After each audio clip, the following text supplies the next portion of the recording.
dore iri hembe murarireba. Iri hembe rikemura byinshi mu bibazo bya gakondo abantu batezwa n'abandi. Iri hembe rireba amahembe mabi, kuko ihembe ryiza niringira imfite.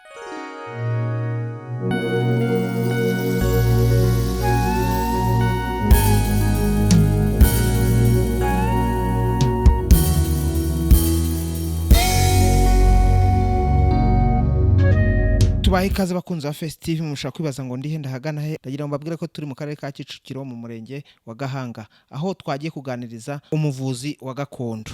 Ese koko mushobora kwibaza ngo ubuvuzi bwa gakondo baracyariho, buravura se? Ese nimba buvura ni bande bivuje, abakize bangana iki?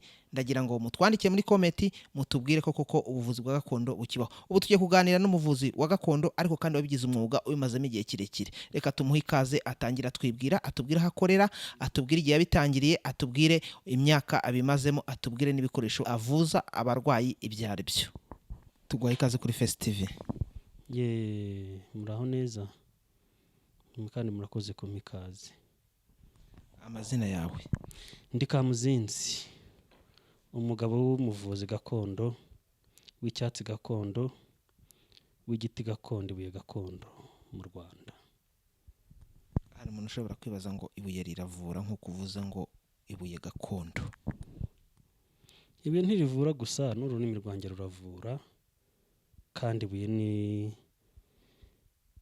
ibuye riba rikomeye kandi rifite agaciro, kandi rifite icyo rivuze, ndetse n'igiti. Urumva ntihazavura igiti kiva ku ibuye cyangwa kiva mu butaka ngo ibuye rinanirwe kuvura. Hari umunyarwanda dukurikiranye uri Rwotamasimbi, uri mu majyepfo se, uri mu majyaruguru, uri Burengerazuba, uri Burasirazuba, uri mu mujyi wa Kigali, akibaza ngo uyu muvuzi wa gakondo yabakorera he, yabakorera hagana he? Urabibona nawe wageze hano, warebye urabona abo bose bari aho hanze uko bangana, bagiye bavaho hose umbwiye. N'ubu ngubu rero ugenda akorera mu Rwanda, ndi hano mu mujyi wa Kigali, mu karere ka Kicukiro, umurenge wa Gahanga, akagari ka Karembure. Niho nkorera, maze imyaka 15. Urwo rutonde rw'abantu nkubwiye bari muri izo ntara zigiye zitandukanye ndetse bari muri ibyo bihugu byo hanze, bashobora kwibaza ngo uyu muvuzi wa gakondo yabavura izihe ndwara, yaba yaratangiye ryari? Ubuvuzi bwacu ni ubw'abakurambere, nta gihe bagira batangiriye. Naho jyewe niga kongera kureba, kuko harebye data, hari basogokuru, hari basogokuruza, kandi nibo bavura. Ahubwo mbaza uti natangiye kubakira ryari? Natangiye kubakira mu mwaka w'2001 kugeza kuri ubu ndacyabakira kandi ndacyabafashije. Indwara tuvura rero ni indwara nyarwanda, indwara kandi ugenda usanga hirya no hino babuze uko bazikemura zikananira abazungu, natwe tukazivura kandi zigakira. Indwara uti ni izihe? Indwara gakondo ni indwara z'abakurambere, nicyo cya mbere, kumenya igicumbi cy'abakurambere bawe, kumenya igicumbi cya rubanda, ukamenya uko ugikemura, ukamenya uko ugikora, ukamenya uko ugikura mu nzira. Ibyo rero niyo gakondo ya mbere ibanza, kandi dukemura kuri benshi kuko ziba zarabananiye, abandi bakazitezwa n'ababo ntibamenye uko bazikemura, ntibamenye uko bazigenza. Icyo tubaha inama, hari abatezwa amahembe, hari abatezwa ibindi bisa nabyo. Abakora ibyo bakora ni benshi kandi bakabikora mu buryo butandukanye. Ibyo byose fatanya na data mu ngabo bwa mbere, nkafatanya na sogokuru na sogokuruza nkabafasha. Hari indwara ziva mu miryango ya hafi cyane, usanga abantu bari aho bagakora ntibagire icyo bageraho, abakibonye nabo ntibaramye. Icyo ni ikibazo gikomeye cyane kandi kiri hirya no hino. Icyo kibazo turagikemura. Hari abarugwa, bakarugwa n'abo batazi, bakarugwa n'abo bagendanye, bakarugwa n'abo bakoranye, ndetse n'abo bavindimwe. Bakabarugwa batamitse cyangwa bakarugwa batambutse cyangwa se boherewe. Ibyo turabikemura. Dore iri hembe murarireba. iri hembe rikemura byinshi mu bibazo bya gakondo abantu batezwa n'abandi. Iri hembe reba amahembe mabi, kuko ihembe ryiza niringira mfite. Munga bwa mbere data arimpa rero, ajya kurima yambwiye ko rizavura yandi, kandi riravura abo bose wabonye bari abasazi, wabonye bari barimo hita hariya. Dore kibafasha niki? Urukundo murabizi ko ariko ruturanga ku munsi wa none. Aho rutari dufatanya n'Imana y'u Rwanda. Waba uri umuhungu waba uri umukobwa, barakundwa bakangwa, bagakundwa bakunzwe, abandi bikananirana, abahungu bakangwa, abo baratugana. Ababuze urubyaro, Imana y'u Rwanda iradufasha kandi turabikora. Dore nawe warebye aho hose abo bantu bose, dore baraza bakatugana kubera iki? Abakurambere. Saha gusa kandi n'abavuye iyo ngiyo hirya kure na kure, hakurya y'imipaka, baratugana bakaza bakareba. Ngira ngo wahoze ureba uriya hariya wahoza gusuhuza, niba yabonye kuri umunyamakuru sinamenya, wumvaga ko yari arimo akubwira ati byantangaje byanyobeye, tuye umuntu rwose naje hano mpamaze iminsi 2 nabuze uko nakirwa. Ariko baratugana kubera indwara nyinshi, ndetse nuko wamuganiwe wantunguye utantungura nari kukwereka. Dore urabona nk'iyi ngoma iri aha ngaha, urayireba. Iyi ngoma ifite ikindi ishinzwe. Dore reba hano, uyu ni umuco gakondo. Urabona n'iki giseke, byose bifite icyo bivuze hano iwacu. Dore hari ibigega byakamye, barezaga bagatunga, bagatunganirwa, bagasagurira abana, bagasagurira abuzukuru n'abuzukuruza. Ariko ugasanga uno munsi ibintu byaragiye, ntuzi uko bigenze, byokamye byose bikagenda bigashira. Dore ibintu abantu barabijyana bigashira, turakugarura tukagufasha. Niba ari isambu, niba ari amatungo bikagaruka. Wagera hano inka zidakamwa kandi zarayahoranye. Iyo niyo mvugo nshyizemo kugira ngo abanyarwanda bo babyumve bose, turabikora kandi bikaza. Iyi ngoma rero yari ifite ikisobanura.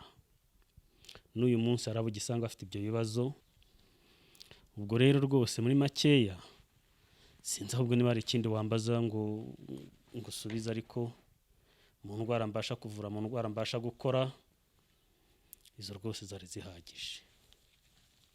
Nkanye k'umunyamakuru wa Face TV hari ikibazo nakibaza nk'undi munyarwanda wese ashobora kwibaza, akibaza ati uno mugabo kondeba yambaye uruhu, ariko uruhu rw'igisimba rwo rwaba rusobanura iki? Izi mpu zirinda byinshi kandi zigakora byinshi mu muco gakondo n'abakera muzi yuko rwo rwatangiye twambara, kandi rukatubera kandi rukaturinda no ku munsi wa none. Mu muco gakondo niyo mpamvu tuba tubisabwa. Dore nk'uyu mwambaro ureba urabona ko ari umwambaro mwiza rwose, utazagenda ngo usange ku isoko. Ariko uyu mwambaro urabona ngo maranye imyaka igera mu myaka 25 mwambaye, kandi ukusa gutya urabona ko ukeye neza rwose. Niyo ndimo no kuvura ngira vuba kandi bikagenda neza, kuko uri umuvuzi gakondo n'ibyo ukoresha biba ari ibya gakondo. Iyi niyo myenda yacu ya kera, turi n'umwenda nahawe na sogokuru, naho rero uhawe na se, nanjye mwambara uko. Hagati aho rero rwose ni umwenda w'umurimo. Hanyuma hano tubasanze abarwayi benshi, hari abari hanze, hari n'abari mu cyumba.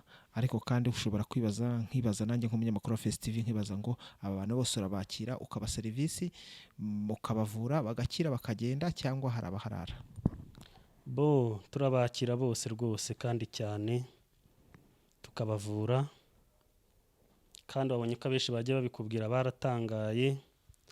Buriya bagiye baza bagenda bazana abandi bitewe n'ibitangaza bagiye babona hano, kandi ibitangaza nta bindi ni ukuvura. Ukavura umuntu agakira, ukavura umuntu waje arira agasubira yaseka, ukavura umuntu wagiye akazengurukaho hose, maze baza kugera hanga bagasanga hari umuco gakondo, bagasanga n'icyicaro kinini igicumbi kiri. Subi nyuma gato yaratubwiye tuti hano nta bitaro tugira, ariko kandi hari umuntu ushobora kuva mu majyaruguru akaza akagera hano ukamuvura, rimwe na rimwe akaba n'igihe bwije agifite urugendo rwo gusubirayo. Uwo muntu uramushishikariza gute kugira ngo nawe naza kugira ngo atazarara nzira? bajye barazinduka bakaza tukabafasha hakiri kare, bakabona uko bagera nabwo hakiri kare, cyane ko ubu ngubu haba hariho n'amabwiriza yo kugira ngo bagere mu ngo hakiri kare bitewe n'iki cyorezo cyateye. Nabyo turabyubahiriza tukaborohereza kandi bakageraho hakiri kare. Hari abavuzi ba gakondo tujya tubona rimwe na rimwe ugasanga harimo abagenda babogama babeshya, ariko kandi wenda weho ushobora kuduha ikimenyetso wenda cyangwa se ukaduha icyizere yuko buri munyarwanda wese ashobora kwisanga hano akavuga ati uyu muvuzi wa gakondo aremewe. Nk'uko bireba nawe winjiye hano nawe wabanjije kubyibazaho, ariko turabavuzi, nkaba umuvuzi wemewe kuko ibi byangombwa twabihaye n'urugaga turimo kandi babona ko tubikwiye. Nibyo bituma dukora kandi tugakurikiza amabwiriza abigenga. Hari umuntu utari gusoma certificate baguhaye akibaza ngo handitseho ibiki, ushobora kumubwira mu magambo arambuye kugira ngo wenda utabasha kubisoma cyangwa udafite amaso yo kubisoma, utazi gusoma, avuga ati uyu muganga, uyu muvuzi gakondo arizewe. Iki cyangombwa muri bacyanditseho icyemezo cy'umuvuzi gakondo wo mu Rwanda, hakandikwaho indwara tugomba kuvura, hakandikaho amabwiriza akigenga nuko kigomba gukoreshwa. Ibyo rero inama yarabaye mu Rwanda, turabavuzi gakondo babishoboye kandi babikwiye. Bamaze kubireba nibwo baduhaye ibi byangombwa, babona yuko tugomba gukora ako kazi kandi twagakora mu bwisanzure kuko twujuje ibisabwa. Ari nabyo n'abantu bose, iyo ureba bari hano bose bisanzuye nk'abari kwa muganga koko, nuko nabo baba bizi ko ibingibi biriho kandi bihari. Nibaze bagerageza amahirwe abo byananiye, ba bandi bagenze bakaruha, baraza baragera iwanjye baraseka. Nibahamagare abandi bayobozi, turabafasha kandi rwose turabafasha. N'aba bose murabibona ko usanze hano nta muntu ufite agahinda n'uwo mwahurira hariya yinjira nk'uriya urimo kuza buriya yagira agahinda kuko ataramenya ngo muganga baravuga niki, ariko wasanze aho wese wasanze nta kibazo afite. Hari kuri Facebook hariho umuganga gakondo, hariyo ndetse telefone ngendanwa ni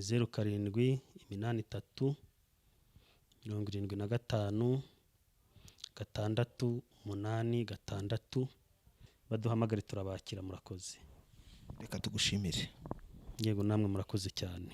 Reka ducumbikire hano, aho mushaka muzahantuma, aho mutagera nzahagera kugira ngo mbagezeho byinshi bigiye bitandukanye. Ikiganiro cyo nakagaruka.